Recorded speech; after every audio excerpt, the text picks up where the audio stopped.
But what about the notion of politics that you might have had before entering into politics and after entering the politics? Now you are into politics for 3 to 4 years Yeah. now. So are you disillusioned that the ideals that you had then Mhm. are not met in a way? No, absolutely not. People like me are extremely fortunate because I have entered politics, or rather entered an electoral office at a time when a man like Narendra Modi is the prime minister of the country. And there has been a sea change of the way young people view politics and approach politics after 2014. To be very honest with you, I think there is a TED talk of mine, whether it is Yeah, I in remember. 2011 or 2012, 8 years ago it was there. 10 years ago, where I had no idea that one day I will be an MP. Okay. I had no idea that I will be into electoral politics.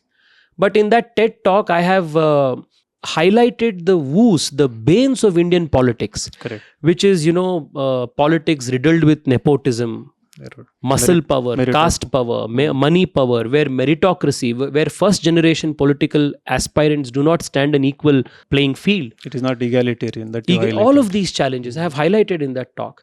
When I made that talk, I had no idea that one day I will be able to break all those ceilings and be, in a way, a symbol for many others. That if this guy could do it, even we can do it. Indeed, you are an inspiration. Well, thank you for saying that, but the great credit to that, not to sound political, to be very honestly, goes to how the Prime Minister changed the very dynamics of politics in India.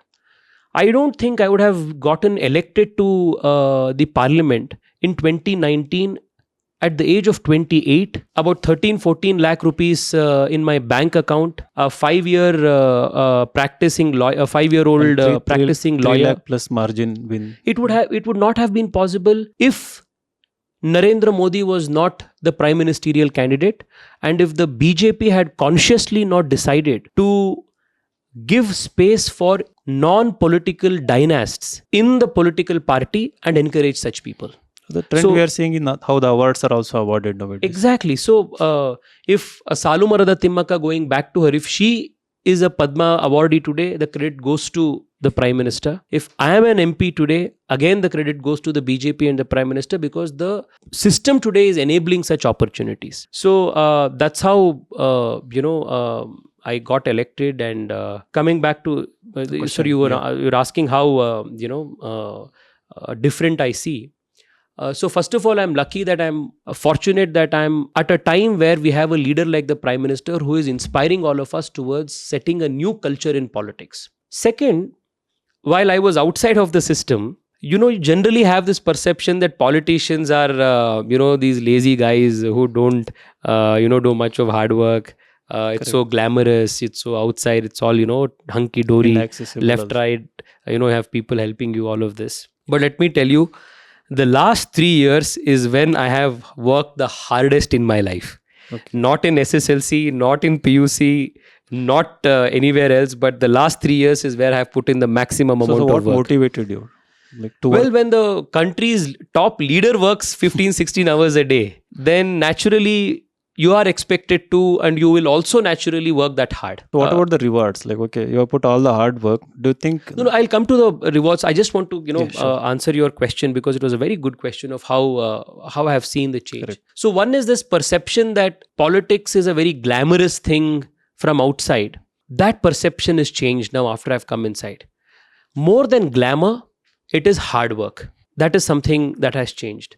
Secondly, even when you are outside of the political system, there is a lot of cynicism that is attached with politics.